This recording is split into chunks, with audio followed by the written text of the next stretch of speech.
கூடியிருக்கிற அருமை இளைஞர்களே, என்னோடு வருகை தந்திருக்கிற திராவிட இயக்க தமிழர் பேரவையின் திராவிட பள்ளியின் பொறுப்பாளர்களே, அனைவருக்கும் என் அன்பு வணக்கம்.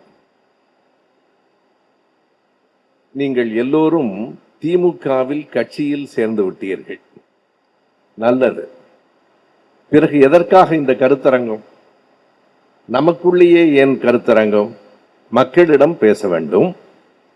நமக்குள்ளேயே கட்சியில் சேர்ந்து விட்டவர்களுக்கு எதற்காக இந்த கருத்தரங்கம் என்றால், நீங்கள் கட்சிக்காரர்களாகிவிட்டீர்கள், கொள்கைக்காரர்களாகவும் ஆக வேண்டும் என்பதற்காக கருத்தரங்கம். எவ்வளவு நேரம் பேசலாம் என்று நான் கேட்டேன். ஏனென்றால் அது என்னுடைய நேரத்தை மட்டும் பொறுத்ததென்று உங்கள் நேரத்தையும் பொறுத்தது. எவ்வளவு நேரம் பேசலாம் என்பதை விட இளைஞர்கள் எவ்வளவு நேரம் கேட்பார்கள் என்றும் நான் கேட்டேன். 30 நிமிடங்களிலிருந்து 40 நிமிடங்களுக்குள்ளாக இந்த கருத்தை நீங்கள் சொன்னால் நன்றாக இருக்கும் என்றார்கள். நீங்கள் ஒன்று செய்ய வேண்டும், எனக்காக அல்ல, என் பேச்சை கேட்பதற்காக அல்ல. கழகத்தில் இணைந்திருக்கிற ஒவ்வொருவரும் ஒரு கர்வத்தோடு தலை நிமிர்ந்து நில்லுங்கள். நான் திமுக காரன் என்று சொல்லுவதில் ஒரு பெருமை கொள்ளுங்கள். யார் ஒருவரும் வெறுமனே ரசிகர்களாக இருக்காதீர்கள். முதலமைச்சருக்கோ துணை முதல்வருக்கோ யார் ஒருவருக்கும் நீங்கள் ரசிகர்களாக இருக்காதீர்கள். கழகத்தின் படை வீரர்களாக இருங்கள். அதுதான் நம்முடைய அடிப்படையான செய்தி. அதற்காகவே இந்த கருத்தரங்கம். இந்த கருத்தரங்கத்தில் சில செய்திகளை நான் உங்கள் முன்னால் வைக்கிறேன்.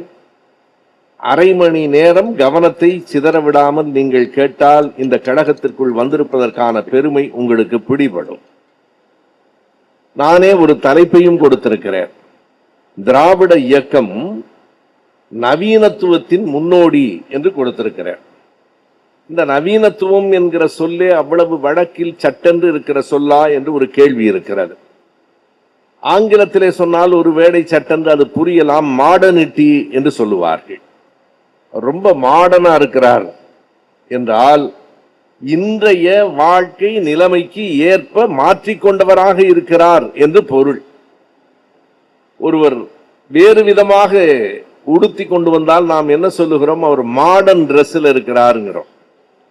இன்றைக்கு நம்ம எல்லாம் எது காப்பாற்றி கொண்டிருக்கிறது நம்முடைய உடல் நலத்தை என்று கேட்டால், நீங்கள் அறிந்திருக்கலாம், முன்பெல்லாம் 60 வயது ஆனவர்களே பெரியவர்கள் என்று தள்ளாடுகிற வயதுக்கு அவர்கள் தள்ளப்படுவார்கள்.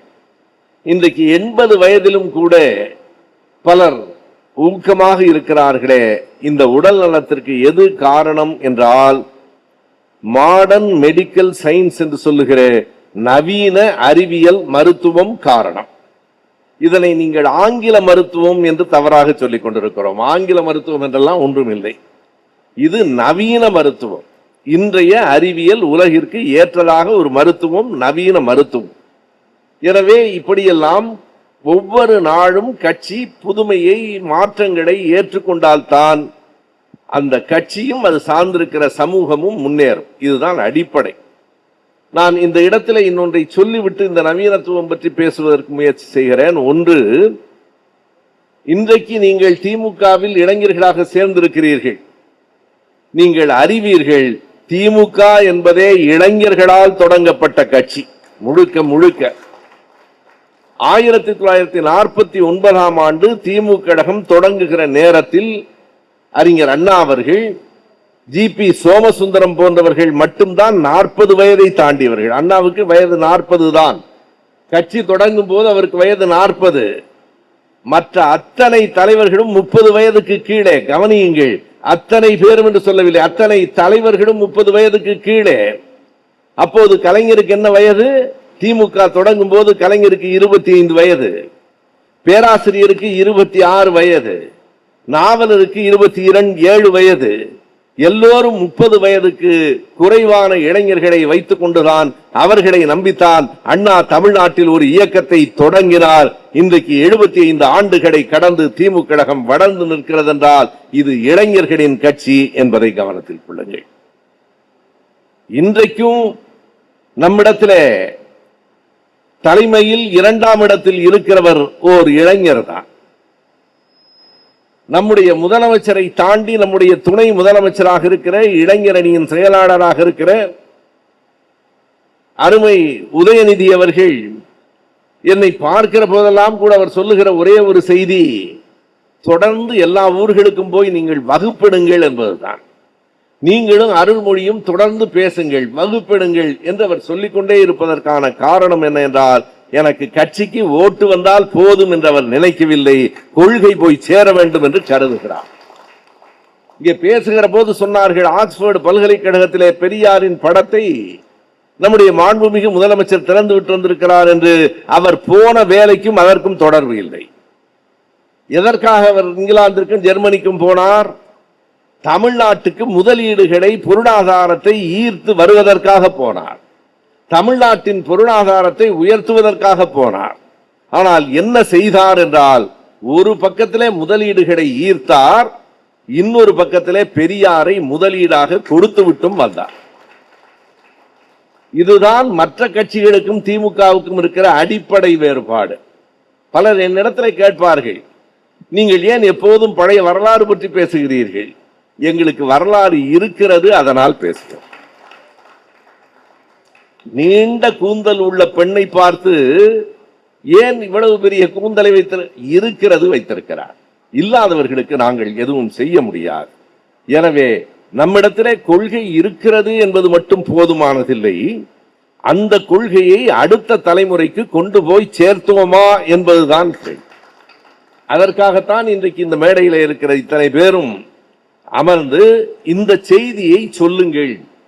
உங்களை மகிழ்விப்பதற்காக இந்த கூட்டம் இல்லை.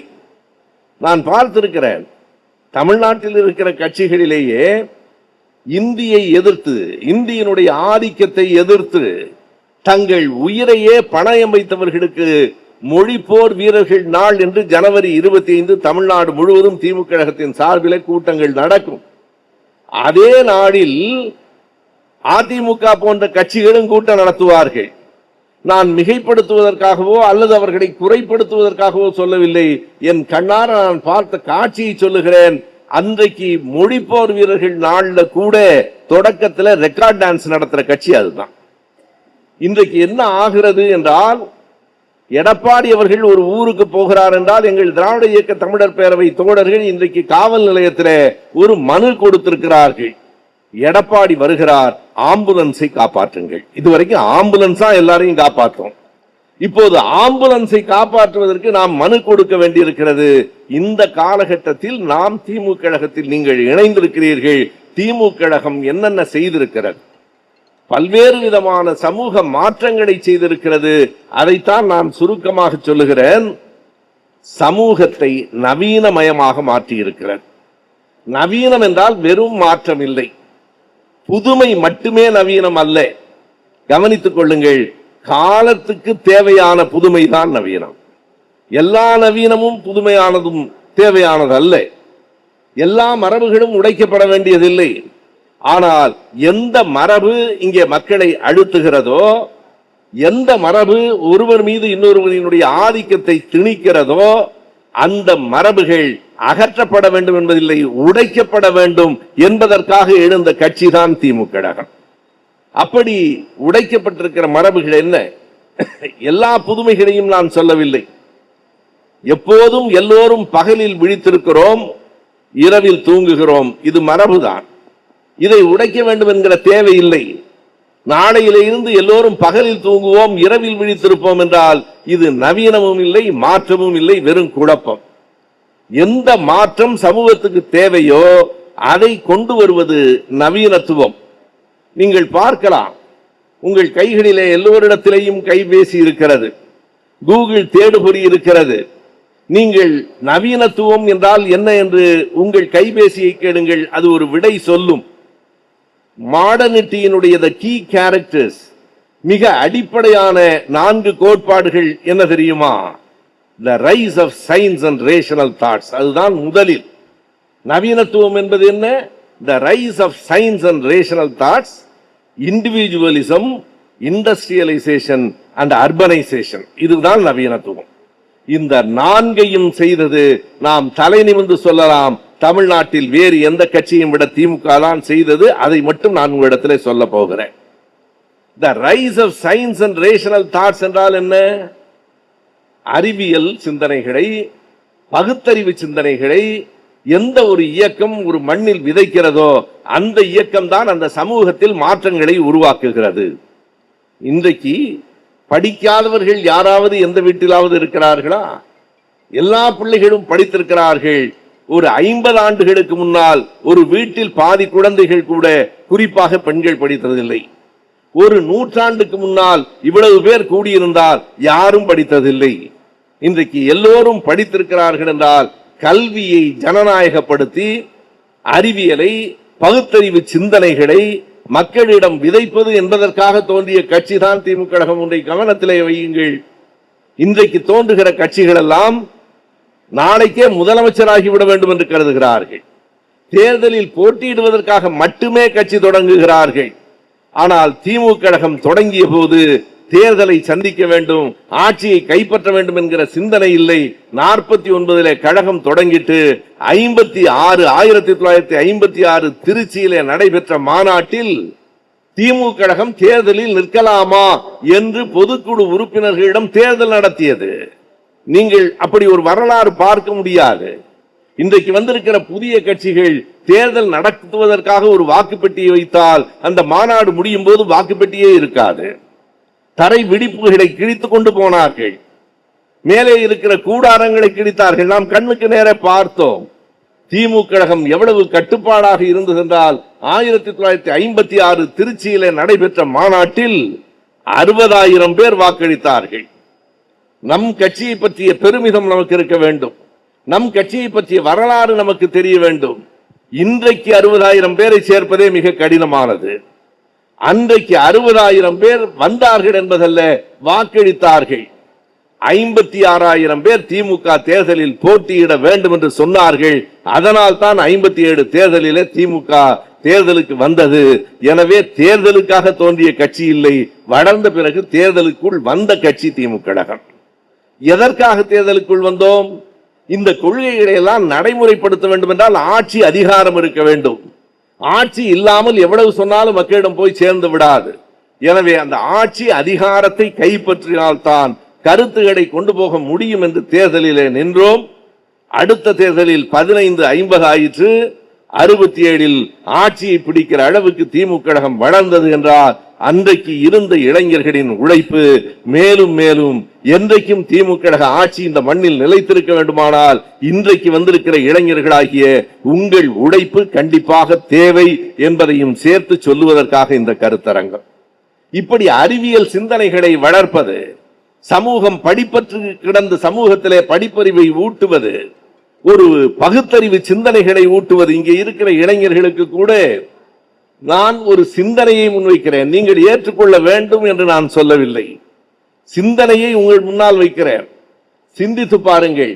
ஒன்றை குறித்துக் கொள்ளுங்கள். எவன் சிந்திக்கிறானோ அவன்தான் திமுக கழகத்துக்காரன், அவன்தான் திராவிட இயக்கத்தை சேர்ந்தவர். யார் சொல்லுவதையும் ஏற்காதீர்கள், நான் சொல்லுவது உட்பட. ஆனால் கேட்டுக்கொள்ளுங்கள். யாராவது ஒரு செயலை செய்ய போகிற போது இது ராகு காலமா என்று உங்களுக்கு ஐயம் வருமானால் ராகு காலத்திற்கு என்ன பொருள் என்று சிந்தித்து பாருங்கள். ராகு என்று ஒரு கோள் இருக்கிறதா என்று கேளுங்கள். இங்கே இருக்கிற இளைஞர்களிலேயே யாராவது கையிலே கயிறு கட்டி இருந்தால் எதற்காக அந்த கயிறு என்று எண்ணி பாருங்கள். வேறு கட்சிகளில் இதை பற்றியெல்லாம் யாரும் பேச மாட்டார்கள். வேறு கட்சிகளில் இதுவெல்லாம் ஒரு பிரச்சனை இல்லை. திராவிட இயக்கத்தில் இதையெல்லாம் சொல்லுவதற்குத்தான் நாம் கட்சி வைத்திருக்கிறோம். நம்முடைய அருமை உதயநிதி அவர்கள் திரும்ப திரும்ப சொல்லுவது, இளைஞர்களிடம், பிள்ளைகளிடம் நம் கருத்துக்களை கொண்டு செல்லுங்கள். அதற்காகத்தான் நாங்கள் வெறுமனே கூட்டங்கள் மட்டும் போதாது என்று கருதி எங்கள் பேரவையின் சார்பில் திராவிட பள்ளி என்ற ஒரு பள்ளியை 5 ஆண்டுகளாக நடத்தி கொண்டிருக்கிறோம். யார் தொடங்கி வைத்தார்கள்? அந்த பள்ளி எப்போது தொடங்கிற்று? உலகமெல்லாம் ஒரு நோய்க்கு பயந்து ஒடுங்கி இருந்த நேரம், கோவிட் என்கிற நோய் வந்த போது 2020 செப்டம்பர் 17 தந்தை பெரியார் பிறந்த நாளில் இன்றைக்கு முதலமைச்சராக இருக்கிற நம்முடைய அருமை தலைவர் அன்றைக்கு எதிர்கட்சி தலைவராக இருந்த போது அவர்தான், நீங்கள் இங்க இருக்கிற படத்திலே பார்க்கலாம், முகத்தை எல்லாம் மறைத்து கொண்டிருந்த காலத்திலே தான் நம்முடைய மாண்புமிகு இன்றைய முதலமைச்சர் தான் திராவிட பள்ளியை தொடக்கி வைத்தார். திராவிட இயக்கத்தின் வரலாறு என்ன, திராவிட இயக்கத்தின் கோட்பாடு என்ன, திராவிட இயக்கம் இந்த மண்ணிலே என்ன தாக்கங்களை ஏற்படுத்தி இருக்கிறது என்று ஆண்டுக்கு 500 பேர், இந்த 5 ஆண்டுகளில் தொடர்ந்து ஒவ்வொரு ஆண்டும் 500 பேருக்கு அந்த பயிற்சிகளை கொடுப்பதே எங்கள் வேலை என்று இருக்கிறோம். சென்ற ஆண்டு நம்முடைய துணை முதலமைச்சர் அவர்கள் என்னை அழைத்து எவ்வளவு பேர் சேர்ந்திருக்கிறார்கள் என்று கேட்டார். 400 பேரிடம்தான் வந்திருக்கிறார்கள் என்றேன். சரி, நீங்கள் போங்கள் பார்த்துக் கொள்ளலாம் என்றார். 3 நாள்களில் இன்னொரு 170 பேரை இந்த பள்ளிக்கு கொடுத்தவர் நம்முடைய உதயநிதி அவர்கள் தான். எனவே நீங்கள் அந்த கொள்கைகளை உள்வாங்குங்கள், பகுத்தறிவு சிந்தனைகளை உள்வாங்குங்கள், அறிவியலை வளர்த்தெடுங்கள். அதுதான் நவீனத்துவம். வெறுமனே the rise of science and rational thoughts என்பது மட்டுமல்ல, அடுத்து ஒரு சொல் இருக்கிறது பாருங்கள், இண்டிவிஜுவலிசம். ஒவ்வொரு தனி மனிதனுக்கும் சிந்தனை உண்டு. ஒவ்வொரு தனி மனிதனும் விதவிதமாக எண்ணி பார்க்கிறவன். தனி மனித உரிமைகளை பறிக்காதீர்கள். முன்பெல்லாம் என்னவாக இருந்தது? இன்றைக்கும் கழகம் போராடி கொண்டுதான் இருக்க வேண்டியிருக்கிறது. ஏன் தெரியுமா? திருமணம் என்பது ஒவ்வொரு தனி மனிதனுக்கும் உரியது. ஆனால் இன்றைக்கு இந்த சமூகத்திலே காதலும் திருமணமும் அத்தனை எளிதாக ஏற்றுக்கொள்ளப்படுகிறதா? எதற்காக இன்னமும் ஆணவ கொலைகள் நடக்கின்றன? யார் செய்கிறார்கள்? 24 வயது இளைஞன் கையிலே அறிவாடை எடுத்துக்கொண்டு போகிறான் என்று சொன்னால் அவன் கற்ற கல்வி பயன்படவில்லை, அவன் அறிவியல் பயன்படவில்லை, வளர்ந்திருக்கிற தொழில்நுட்பம் பயன்படவில்லை. எல்லாவற்றையும் வீழ்த்திவிட்டு சாதிதான் மேலோங்கி நிற்கிறது என்பது நமக்கு அவமானம் இல்லையா? காதல் என்பது ஒரு தனி மனிதர் யாருக்கு வேண்டாலும் வரலாம், யாருக்கு வேண்டுமானாலும் காதல் வரலாம். காதலிக்கிற உரிமையும் திருமணம் செய்து கொள்ளுகிற உரிமையும் உண்டு என்று சொல்லுகிற வேறு ஏதேனும் ஒரு கட்சி உண்டா? சுயமரியாதை இயக்கம் தான் அதை சொல்லிற்று. நேற்றைக்கு முன்தினம் கூட புதுவையிலே ஒரு சாதி மறுப்பு காதல் திருமணத்தை நான் நடத்தி வைத்தேன். எனவே காதல் என்பதோ திருமணம் என்பதோ எதை படிக்கலாம் என்பதோ எந்த வேலைக்கு போகலாம் என்பதோ நான் அறிவியல் அறிஞனாக வேண்டுமா அரசியல்வாதியாக வேண்டுமா என்று முடிவு செய்வதோ அவரவர் தனிப்பட்ட உரிமை. அந்த உரிமையிலே தலையிடாதீர்கள் என்று சொன்ன இயக்கம் திராவிட இயக்கம். இன்றைக்கு வேண்டுமானால் சுயமரியாதை இயக்கம் என்பது ஏராளமாக நடக்கிறது, சாதாரணமாக இருக்கலாம். ஆனால் ஒரு 60-70 ஆண்டுகளுக்கு முன்னால் சுயமரியாதை திருமணம் நடக்கிறது என்றால் அந்த ஊரில் ஒரு புரட்சி நடக்கிறது என்று பொருள். அந்த புரட்சியை ஐயா பெரியார், அறிஞர் அண்ணா, நம் தலைவர் கலைஞர், இன்றைக்கு இருக்கிற முதலமைச்சர் வரையில் தொடர்ந்து இந்த நாட்டிலே நடத்தி கொண்டிருக்கிறோம் என்பது மட்டுமில்லை, சுயமரியாதை திருமணங்கள் சட்டப்படி செல்லும் என்று சட்டம் நிறைவேற்றியதும் நம்முடைய அறிஞர் அண்ணா அவர்களின் ஆட்சியிலே தான். அறிஞர் அண்ணா அவர்களே சொன்னார், நான் குறைந்த காலம்தான் அவர் முதலமைச்சராக இருந்தார். அவர் குறிப்பிட்டார், இன்றைக்கு நான் முதலமைச்சர், நாளைக்கு இந்த பொறுப்பிலே இல்லாமல் போகலாம். ஆனாலும் என் ஆட்சி காலத்திலே நான் கொண்டு வந்த 3 தீர்மானங்கள் இந்த மண்ணில் இருக்கிற வரையில். என்ன 3 தீர்மானங்கள்? அண்ணா ஆட்சிக்கு வருகிற வரையில் நம்முடைய மாநிலத்துக்கு என்ன பெயர் என்றால் மெட்ராஸ் ஸ்டேட் என்று பெயர், சென்னை ராஜ்யம் என்று பெயர். இது சென்னை ராஜ்யம் இல்லையடா, இது எங்கள் தமிழ்நாடு என்று பெயர் சூட்டியவர் அறிஞர் அண்ணா தான். இந்த தமிழ்நாட்டுக்கு தமிழ்நாடு என்று பெயர் இருக்கிற வரையில் சுயமரியாதை திருமணங்கள் சட்டப்படி செல்லுபடி ஆகும் என்கிற நிலை இருக்கிற வரையில் தமிழும் ஆங்கிலமும் தான். இந்திக்கு இங்கே வேலை இல்லை என்று கல்விக்கூடங்கள் சொல்லுகிற வரையில் நான் இருந்தாலும் இல்லை என்றாலும் தமிழ்நாட்டை அண்ணாதுரை தான் ஆள்கிறான் என்று பொருள் என்றார். அப்படி பார்த்தால் அறிஞர் அண்ணா மறைந்து போனார். அதற்கு பிறகு தலைவர் கலைஞர் ஏறத்தாழ 50 ஆண்டுகள் கழகத்திற்கு தலைமை வகித்தார். இன்றைக்கு நம்முடைய மாண்புமிகு தளபதி முதலமைச்சராக இருக்கிறார். இன்று வரையில் இடையில் வந்த ஆட்சிகள் கூட, இடையில் எம்ஜிஆர் முதலமைச்சராக இருந்தார், ஜெயலலிதா முதலமைச்சராக இருந்தார், எடப்பாடி கூட முதலமைச்சராகிவிட்டார். ஆனால் யார் முதலமைச்சரானாலும் அண்ணா சொன்னபடி அவர்களால் எதை மாற்ற முடியவில்லை? தமிழ்நாடு என்கிற பெயரை மாற்ற முடியவில்லை. சுயமரியாதை திருமணங்கள் செல்லாது என்று யாராலும் சொல்ல முடியவில்லை. இருமொழி கொள்கைதான் கல்வி கூடத்தில் என்கிற நிலையை மாற்ற முடியவில்லை. இங்கே அண்ணாதுரை தான் ஆள்கிறார், கலைஞர் தான் ஆள்கிறார், தளபதி தான் ஆள்கிறார். கட்சிகளின் பெயர் எதுவாக வேண்டுமானாலும் இருக்கட்டும். எனவே இப்படிப்பட்ட அந்த கொள்கைகளை, சுயமரியாதை திருமணத்தை இப்போதும் நான் சொல்லுகிறேன் தம்பிகளே, யார் வேண்டுமானாலும் புரோகிதர் இல்லாமல் சடங்கு இல்லாமல் திருமணம் செய்து கொள்ளலாம். விரும்புகிறவர்கள் அப்படியும் திருமணம் செய்து கொள்ளலாம். அப்படிப்பட்ட ஜனநாயகம் தமிழ்நாட்டிலே தான் இருக்கிறது. இன்றைக்கும் இவ்வளவு வளர்ச்சி பெற்றதற்கு பிறகும் உத்தரப்பிரதேசத்தில், பீகாரில், மத்திய பிரதேசத்தில் புரோகிதர் இல்லாமல், சடங்குகள் இல்லாமல் ஒரு சுயமரியாதை திருமணத்தை இத்தனை அறிவிப்புகளோடு இத்தனை பெரிய திருமண மண்டபத்தில் இந்தியாவில் வேறு எந்த மாநிலத்திலும் நடத்திவிட முடியாது, தமிழ்நாட்டை தவிர. இவற்றையெல்லாம் கொண்டு வந்தது எந்த கட்சி? இன்றைக்கு நீங்கள் எந்த கட்சியிலே உறுப்பினர் ஆகியிருக்கிறீர்களோ அந்த கட்சி தான். நான் பல நேரங்களிலே சொல்லி இருக்கிறேன், தமிழ்நாடு முழுவதும் இன்றைக்கு என்னை தெரியும் என்றால் என் பேச்சினால் அல்ல, என் படிப்பினால் அல்ல, என் திறமையால் அல்ல, இருவண்ண கொடியின் கீழ் நின்று பேசுகிறவன் என்பதால் என்னை தமிழ்நாடு அறியும். நாங்கள் திராவிட இயக்க தமிழர் பேரவை என்று ஒரு அமைப்பு வைத்திருந்தாலும் அந்த அமைப்பு கொள்கை அடிப்படையில் திமுகவுக்கு உதவுவதற்காக இருக்கிற அமைப்பை தவிர நாங்கள் திமுக தான். திமுகவினுடைய கொள்கைகளை சொல்லுவதுதான் எங்கள் நோக்கம். அந்த கட்சிக்குள்ளேயே நீங்கள் உறுப்பினர் ஆகியிருக்கிறீர்கள். ஒரு தனி மனிதனினுடைய உரிமையை, இண்டிவிஜுவலிசம் என்று சொல்லுகிற தனித்துவத்தை இந்த சமூகத்திலே கொண்டு வருவதற்கு பாடுபட்ட இயக்கம் திமுக கழகம், திராவிட இயக்கம். அதே போல இண்டஸ்ட்ரியலைசேஷன், தொழில்மயமானது யாருடைய காலத்தில்? கலைஞரினுடைய சிந்தனை எத்தனை வேறுபட்டது, எத்தனை நுட்பமானது என்பதற்கு ஒன்று சொல்லுகிறேன். அவர் 2 பெரிய செயல்களை செய்தார். உழவர் சந்தையை தொடங்கியதும் அவர்தான், டைடல் பார்க் தொடங்கியதும் அவர்தான். 2க்கு ஏதாவது ஒற்றுமை இருக்கிறதா பாருங்கள். உழவர் சந்தை என்பதும் சாதாரணமான செய்தி அல்ல. உழுகிறவன், விதைக்கிறவன், விவசாயி, அவனிடத்திலிருந்து வாங்கி கொண்டு வருகிற வணிகர்கள் லாபம் பெறுகிறார்களே தவிர உழைத்தவன் பசியோடு இருக்கிறான். விவசாயி சோறு பார்க்க முடியாமல் இருக்கிறான். கொத்தனாருக்கு சொந்த வீடு இல்லை, எல்லோருக்கும் வீடு கட்டி கொடுக்கிறவனுக்கு வீடு இல்லை. இந்த நிலைமையை மாற்றி இந்த நாடு உழைக்கிறவர்களுக்கானது என்பதாக உழவர் சந்தை என்று ஒன்றை கொண்டு வந்து நீங்கள் அறிந்திருப்பீர்கள். இல்லையானால் உழவர் சந்தை பற்றியெல்லாம் கண்டிப்பாக படியுங்கள். அதிகாலை 4 மணிக்கு கிராமங்களுக்கு பேருந்து போகும். அந்த 4 மணிக்கு பேருந்து போகிற போது விளைந்த காய்கறிகள், அந்த பொருள்கள் எல்லாவற்றையும் ஏற்றிக்கொண்டு தராசையும் எடுத்துக்கொண்டு வருவதற்கு எந்த கட்டணமும் இல்லாமல் உழவர்களை கிராமத்திலே இருந்து நகரத்துக்கு கொண்டு வந்து நேரடியாக அவர்கள் விளைவித்த பொருள்களை அவர்களே விற்பதற்கு வழி செய்து கொடுத்தவர் நம்முடைய தலைவர் கலைஞர் அவர்கள் தான். உழைத்தவனுக்கு அந்த உரிய பயன் போக வேண்டும் என்று கருதினார்.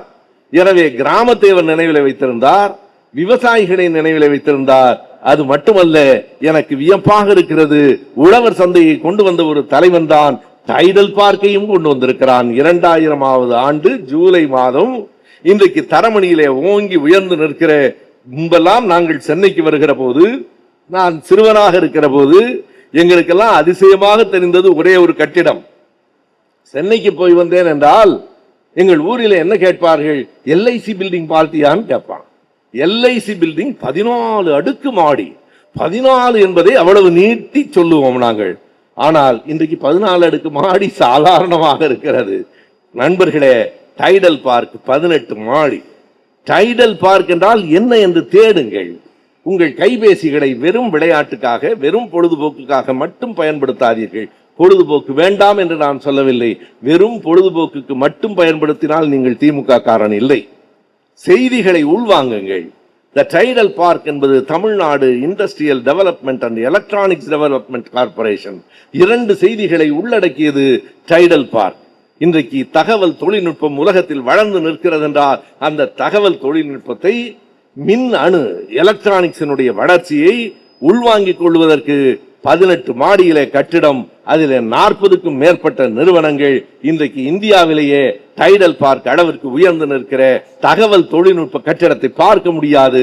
கலைஞர் தான் தந்தார். இன்றைக்கு இருக்கிற தளபதி அதை காப்பாற்றிக் கொண்டிருக்கிறார். எனவே இண்டஸ்ட்ரியலைசேஷன், அதற்கு அடுத்ததாக ஒரு சொல்லை குறிப்பிட்டேன், உங்கள் நினைவிலே இருக்கும், அர்பனைசேஷன். அர்பனைசேஷன் என்றால் நகரமயமாக்குதல். கிராமங்களில் எல்லோரும் கிராமங்களை வளர்க்க வேண்டும், கிராமங்களை போற்ற வேண்டும் என்பார்கள். பெரியார் தான் சொன்னார், கிராமங்களை ஒழிக்க வேண்டும் என்றார். கிராமங்களை ஒழிக்க வேண்டும் என்று சொல்லிவிட்டார் என்று சிலர் சொல்லிக் கொண்டிருப்பார்கள். இன்னொன்றையும் பெரியார் சொன்னார், ஆண்மை ஒழியட்டும் என்று எழுதினார். ஆண்மைதான் பெரிய வீரம் என்று எல்லோரும் கருதுகிறான். ஆண்மை என்பது திமிரின் அடையாளமாக இருந்தால் ஆண்மை ஒளியட்டும், பெண்ணும் ஆணும் சமமானவர்கள் என்கிற சிந்தனை வளரட்டும் என்று இந்த மண்ணிலே கொண்டு வந்தவர் பெரியார். எழுதுவதற்கு துணிச்சல் வேண்டும். ஆண்மை ஒளியட்டும் என்று சொன்னால் உடனடியாக அதற்கு தவறான பொருள் கொண்டு அதை பரப்பிக் கொண்டிருப்பார்கள். கிராமங்கள் ஒளியட்டும் என்றார், அதற்கு என்ன பொருள்? கிராமங்களை அழித்து விடுங்கள் என்று பொருள் இல்லை, கிராமங்களையும் நகரங்களாக்குங்கள். கிராமத்தில் இருக்கிற மக்களுக்கு வசதிகள் வேண்டாமா? கிராமத்தில் இருக்கிற மக்களுக்கு இன்றைய அறிவியல் வளர்ச்சி வேண்டாமா? நீங்கள் இன்றைக்கு தமிழ்நாட்டிலே சொல்லுங்கள், எந்த கிராமத்திலே தொலைக்காட்சி இல்லை? எந்த கிராமத்திலே மின்சாரம் இல்லை? யாருடைய கையிலே கைபேசி இல்லை? முன்பெல்லாம் தொலைபேசி என்பது தொலைதூர கனவு. தொலைபேசியே சொல்லுகிறேன், நான் இருக்கிற வீட்டில் 1998 தான் தொலைபேசி வந்தது. தொலைபேசி என்றால் கைபேசி அல்ல, அதை லேண்ட்லைன் என்று சொல்லுகிறோமே, அதை எழுதி கொடுத்து விட்டு 2 ஆண்டுகள் காத்திருந்த பிறகு வந்தது. 45-50 ஆண்டுகளுக்கு முன்னால் எழுதி கொடுத்து விட்டு 7 ஆண்டுகள் காத்திருந்தால் தான் வரும். நான் வசிக்கிற தெருவில் அந்த மூலையில் ஒரு வீட்டில் தான் தொலைபேசி மணி அடிக்கும். என் பிள்ளைகள் சொல்லுவார்கள், அடையாளத்துக்கு எந்த வீட்டில் என்றால் அந்த டெலிபோன் பெல் அடிக்குமே அந்த வீடு என்று. இன்றைக்கு ஒரு வீட்டில் டெலிபோன் பெல் அடிக்கிறதா? தொலைபேசி மணி அடிக்காத வீடு இன்னைக்கு எல்லாரும் லேண்ட்லைனே வேண்டான்ட்டான், யாருகிட்டையும் இல்லை. ஒரு வீட்டில் 4 பேர் இருக்கிறார்கள் என்றால் 6 கைபேசி இருக்கு, 4 இல்லை. ஒருத்தர் 2-3 கைபேசி வைத்திருக்கிறான். குறித்துக் கொள்ளுங்கள் நண்பர்களே, கைபேசி இல்லாத வீடுகள், கைபேசி இல்லாத மனிதர்கள் உண்டா? அதிலும் திமுக கழகத்திற்கு பங்கு உண்டு. நம் தலைவர் கலைஞர் அவர்கள் அனுப்பி வைத்த ராசாவும் தயாநிதி மாறன அமைச்சராக இருக்கிற போதுதான் அத்தனை கைபேசியிடம் வந்தன.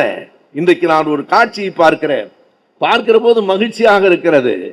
தெருவை கூட்டிக் கொண்டிருக்கிற ஒரு பெண்மணி எப்படி தெருவை கூட்டிக் கொண்டிருக்கிறார் நீங்கள் கவனியுங்கள். இந்த கையால் தெருவை கூட்டிக் கொண்டிருக்கிறார், இடது கையால் கைபேசியில் பேசிக் கொண்டே இருக்கிறார். கைபேசி தொலைபேசி என்பது ஒரு பணக்காரர்களுக்கு உரியது என்கிற காலங்களை தவிர்த்து யார் ஒருவருக்கும், தூய்மை பணியாளருக்கும், மிக மிக சாதாரணமான தொழில் செய்கிறவனுக்கும், வயலிலே விவசாயம் செய்கிறவனுக்கும் இன்றைக்கு கைபேசியை கொடுத்திருப்பதும் கூட அறிவியல் வளர்ச்சியை மக்களிடம் கொண்டு போய் சேர்த்திருக்கிற அதிலும் தமிழ்நாட்டில் பெரும் பங்கு நம்முடைய கட்சிக்கு உண்டு. இதை நீங்கள் தான் சொல்லிக் கொண்டிருக்கிறீர்கள். உங்கள் கட்சி அதனால் பெருமையாக சொல்லுகிறீர்கள் என்று சிலர் சொல்லக்கூடும். அதற்காக நான் எடுத்து தருகிறேன், வெளிநாட்டிலே இருக்கிறவர்கள் சொன்னால்தான் பெருமை என்பதற்காக அல்ல. வெளிநாட்டிலே இருக்கிற ஆய்வாளர்களும் நம் தமிழ்நாட்டை பற்றி எப்படி குறித்திருக்கிறார்கள் என்பதற்காக குறிப்பிடுகிறேன். ஒன்றை பல மேடைகளிலே பலரும் நாங்கள் சொல்லி இருக்கிறோம். மிகப்பெரிய பொருளாதார மேதையான நோபல் பரிசு பெற்ற அமர்த்தியா சென் எழுதியிருக்கிறார். அமர்த்தியா சென் தி அன்சர்டன் க்ளோரி. தயவு செய்து பிள்ளைகளே, நான் புத்தகங்களின் பெயரை சொல்லுவதற்கு காரணம் அந்த புத்தகத்தை நான் படித்திருக்கிறேன் என்பதற்காக அல்ல. அந்த புத்தகங்களை நீங்கள் தேடி படிக்க வேண்டும். படிக்கிற பழக்கம் இருந்தால்தான் நீங்கள் திமுகவின் இளைஞர் அணி. இது படித்து படித்து எழுதி எழுதி பேசி பேசி வளர்ந்த இயக்கம். வெறும் கூட்டம் கூடி கலைகிறவர்கள் இல்லை நாம். அன்சர்டன் க்ளோரி என்று அமர்த்தியா சென் எழுதியிருக்கிற அந்த புத்தகத்தில அவர் ஒன்றை குறிப்பிடுகிறார். இந்தியாவிலேயே தமிழ்நாட்டினுடைய வளர்ச்சியை ஒப்பிட வேண்டுமானால் வெளிநாடுகளைத்தான் ஒப்பிட வேண்டுமே தவிர இந்தியாவில் இருக்கிற பிற மாநிலங்களோடு ஒப்பிட முடியாது என்று எழுதுகிறார். இதை நாங்கள் பல கூட்டங்களில் சொல்லி இருக்கிறோம். இன்றைக்கு இந்த நகரமயமாதல், அர்பனைசேஷன் என்பது பற்றிய ஒரு செய்தியை வெளிநாட்டிலிருந்து ஒருவர் தந்திருக்கிற தகவலோடு உங்களுக்கு நான் தருகிறேன். நாட்டிங்ஹாம் பல்கலைக்கழகம் நீங்கள் அறிந்திருக்கலாம். நாட்டிங்ஹாம் என்பது இங்கிலாந்தில் லண்டனுக்கு பக்கத்தில் இருக்கிற ஊர். அந்த நாட்டிங்ஹாமிலே இருக்கிற பல்கலைக்கழகத்தில் ஏசியன் ரிசர்ச் இன்ஸ்டிடியூட் என்று ஒன்று இருக்கிறது. ஆசிய நாடுகளை பற்றிய ஆராய்ச்சி மையம். அந்த ஆசிய நாடுகளை பற்றிய ஆராய்ச்சி மையத்தினுடைய இணை இயக்குனராக இருக்கிற கரோல் ஸ்பாரி என்கிற ஒரு பேராசிரியர், பெண் பேராசிரியர் கரோல் ஸ்பாரி. நான் சொல்லுகிற பெயரை மறுபடியும் கேளுங்கள். இவன் சரியாய்த்தான் சொல்லுகிறானா என்று நீங்கள் பாருங்கள். கரோல் ஸ்பாரி, அவர் பெயரை போட்டாலே உங்களுக்கு செய்தி வரும். கரோல் ஸ்பாரி சொல்லுகிறார், அவர் ஆசிய நாடுகளை பற்றிய ஆய்வாளர், அதற்கான நிறுவனத்திற்கான இணை இயக்குனர். அவர் சொல்லுகிறார், ஆசிய நாடுகளிலேயே இந்தியாவில் இருக்கிற தமிழ்நாடு என்கிற மாநிலம்தான் நகரமயமாக்கலில் முதல் இடத்தில் இருக்கிறது. அதை புள்ளி விவரத்தோடு தருகிறார். எவ்வளவு, எந்த அளவுக்கு தமிழ்நாட்டில் நகரமயம் ஆகி இருக்கிறது? அவர் தருகிற அந்த கணக்கை கவனத்திலே வையுங்கள். இந்தியாவின் சராசரி என்ன? எப்போது என்ன பார்க்க வேண்டும் என்றால், இந்தியாவில் இருக்கிற எல்லா மாநிலங்களிலும் பள்ளிக்கூடத்துக்கு போகிறவர்களில் எத்தனை பேர் கல்லூரிக்கு போகிறார்கள்? பள்ளிக்கூடம் வரைக்கும் படிப்பான், அதுக்கப்புறம் கல்லூரிக்கு போக முடியாது. அதற்கு ஆங்கிலத்தில் என்ன சொல்லுவார்கள்? டிராப் அவுட்ஸ் என்பான், இடைநிற்றல். அப்படி இந்தியாவில் எத்தனை பேர் நிற்கிறார்கள்? தமிழ்நாட்டில் அது எவ்வளவு குறைந்து, அத்தனை பேரும், அதாவது கேரளாவிலும் தமிழ்நாட்டிலும் தான் பள்ளிக்கூடத்தில் படித்தவர்களில் 90% மேலாக கல்லூரிக்கு போகிறார்கள். நீங்கள் பீகாருக்கு போனால் அது 52 விழுக்காடாக இருக்கிறது. இதை கரோல் ஸ்பாரி ஒரு புள்ளிவரம் தருகிறார். நகரமயமாதல், இந்த நான்கும் சேர்த்துத்தான் நவீனத்துவம், இதுதான் மாடர்னிட்டி. இந்த நவீனத்துவத்தில் அர்பனைசேஷன், நகரமயமாவது தமிழ்நாட்டில் எவ்வளவு நடந்திருக்கிறது என்று ஒரு புள்ளி விவரம் தருகிறார். இந்தியாவில் நகரமயமாகி இருப்பது சராசரி வெறும் 34%. அதாவது 100 கிராமங்கள் இருக்கின்றன என்றால் 66 கிராமங்கள் இன்னமும் கிராமங்களாகத்தான் இருக்கின்றன. 34% தான் நகரங்களாகி இருக்கின்றன. ஆனால் இது எங்கே? இந்தியாவில் சராசரி. உத்தரப்பிரதேசத்தில், பீகாரில் சராசரியாக 34 கிராமங்கள் தான் நகரங்களாகி இருக்கின்றன. 66 கிராமங்கள் கிராமங்களாகத்தான் இருக்கின்றன. ஆனால் இந்த புள்ளி விவரத்தை கணக்கிலே எடுத்துக்கொள்ளுங்கள். இந்தியாவில், தமிழ்நாட்டில் தான் எழுதியிருப்பது, நாட்டிங்ஹாம் பேராசிரியர் எழுதுகிறார், 48.4 48.4 கிராமங்கள் இன்றைக்கு நகரத்தினுடைய எல்லா வசதிகளையும் பெற்றுவிட்டன. ஏறத்தாழ சரிபாதி, 100ல் 50. இந்தியாவில் இருக்கிற கிராமங்களை விட தமிழ்நாட்டில் இருக்கிற கிராமங்கள் 100க்கு 50, 48.4% கிராமங்கள் நகரங்களாகிவிட்டன என்றால் நவீனத்துவத்தை பெற்றிருக்கின்றன என்று பொருள். இதற்கு என்ன காரணம்? எது பின்புலம்? 2 தான் பின்புலம். 1 நூற்றாண்டு காலமாக திராவிட இயக்கம் இந்த மண்ணில் செய்து வருகிற பரப்புரை ஒரு காரணம். 50 ஆண்டுகளில் 20 ஆண்டுகளுக்கு மேலாக ஆட்சியில் இருக்கிற திமுக அரசு இன்னொரு காரணம். திமுக அரசு ஆட்சியிலே இருப்பதாலே தான் பல மாற்றங்கள் இன்றைக்கு நிகழ்ந்திருக்கின்றன. பல மாற்றங்களை இந்த நாடு பார்த்திருக்கிறது. எந்த சமூகம், எந்த நாடு அடுத்த கட்டத்திற்கு போகிறதோ அந்த நாடுதான் வளரும். எல்லாவற்றையும் பழைய மரபுகள், தேவையற்றவைகளை உடைத்து எறிந்த ஒரு பேராற்றல் திராவிட இயக்கத்திற்கு உண்டு. பெரிய செய்திகளிலிருந்து ஒரு சின்ன செய்தியை கடைசியாக நான் உங்களுக்கு சொல்லுகிறேன். நம்முடைய துணை முதலமைச்சரின் உடையை பார்த்திருக்கிறீர்கள் தானே? எப்படி உடுத்தி வருகிறார் என்பதை பார்த்திருக்கிறீர்கள். முன்பெல்லாம் நம்மை எதிர்கட்சியினர் எப்படி கேலி செய்வார்கள்? திமுக சார்ந்தவன் வந்தால் தரையை துண்டு கூட்டிக் கொண்டே போகும், அவ்வளவு நீளமாக துண்டு போட்டிருப்பார்கள். அது ஒரு கட்டம், அது தவறானதில்லை. இன்றைக்கு அது மாறிற்று. இன்றைக்கு நம்முடைய அமைச்சர் மாசு போன்றவர்கள் எல்லாம் என்னை போல அவரும் முழுக்கால் சட்டை அணிந்து கொண்டிருக்கிறார். அவருடைய விருப்பம். எல்லாவற்றையும் தூக்கி எறிந்துவிட்டு ஒரு வெள்ளை டி ஷர்ட்டும் பேண்ட்டும் போட்டுக்கொண்டு ஒரு துணை முதலமைச்சர் இருப்பது இந்தியாவிலேயே நம்முடைய தமிழ்நாட்டிலே தான். நான் இதுதான் சிறப்பானது என்று சொல்லவில்லை. ஒரு மரபை எளிதாக உடைத்திருக்கிறார். அவருக்கும் வேட்டி கட்டி கொண்டு துண்டு போர்த்தி கொண்டு வர முடியும், அல்லது இயல்பாக மற்றவர்களைப் போல இருக்க முடியும். இது வெறுமனே ஒரு மாற்றத்திற்காக, அழகுக்காக இல்லை. ஒரு மரபை எப்படி வேண்டுமானாலும் தனி மனித விருப்பத்திற்கு ஏற்ற வகையில் உடை அமையலாம். இப்படித்தான் இருக்க வேண்டும் என்கிற தேவை இல்லை. எனக்கு பார்க்கிற போது சிலர் கேட்பார்கள், என்ன நீங்கள் ஜீன்ஸ் பேண்ட் போட்டிருக்கிறீர்கள் என்று. எங்கள் துணை முதலமைச்சரே அதான் போட்டிருக்கிறார். எங்க துணை முதலமைச்சரே டி ஷர்ட் தான் போட்டிருக்கிறார். உடை அவரவர் விருப்பம், உணவு அவரவர் விருப்பம். இண்டிவிஜுவலிசம், பழைய மரபுகள் சிலவற்றை நாம் மீறி வர வேண்டும். தேவையற்ற மரபுகளை உடைத்தும் வர வேண்டும். எது நாட்டுக்கு தேவையோ, எது இந்த சமூகத்தை உயர்த்துமோ அதை நிலைநிறுத்த வேண்டும்.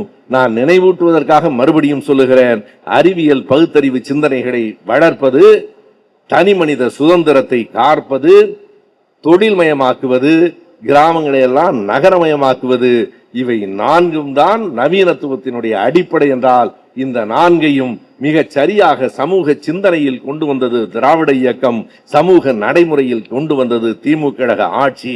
அந்த கட்சியில் உறுப்பினராகி இருக்கிறீர்கள். இந்த நாட்டை அடுத்த கட்டத்துக்கு நகர்த்தி செல்லுகிற ஒரு கட்சியின் உறுப்பினர்கள் என்கிற பெருமையோடும் பெருமிதத்தோடும் மக்களை அணுகுங்கள். நீங்கள் சேர்ந்த நேரம் உடனடியாக வேலைகள் காத்திருக்கிற நேரம். மற்ற நேரங்கள் என்றால் பிறகு பார்த்து கொள்ளலாம். இதோ எதிரிகள் அணிவகுத்து நிற்கிறார்கள். அவர்களுக்கு ஒன்று புரியவில்லை. நம்மை எதிர்த்து அணிவகுத்து எதிரிகள் நின்றால் அது நமக்குத்தான் நல்லது. எதிரான வாக்குகளெல்லாம் பிரிந்து தொலையட்டும். வெற்றி பெற செய்யுங்கள். போன முறை வெற்றி பெற்ற அளவிற்கு அல்ல. நம்முடைய தலைவரின் கூற்றை மெய்யாக்குங்கள். 26 படைப்போம் வரலாறு, 26 பெறுவோம் 200 என்கிற 200 இடங்களை பெறுகிற வரலாற்றை உருவாக்குங்கள். வெல்வோம். உண்மையில் கொள்கையும் கட்சியும் வெல்லட்டும். வாய்ப்புக்கு நன்றி. வணக்கம்.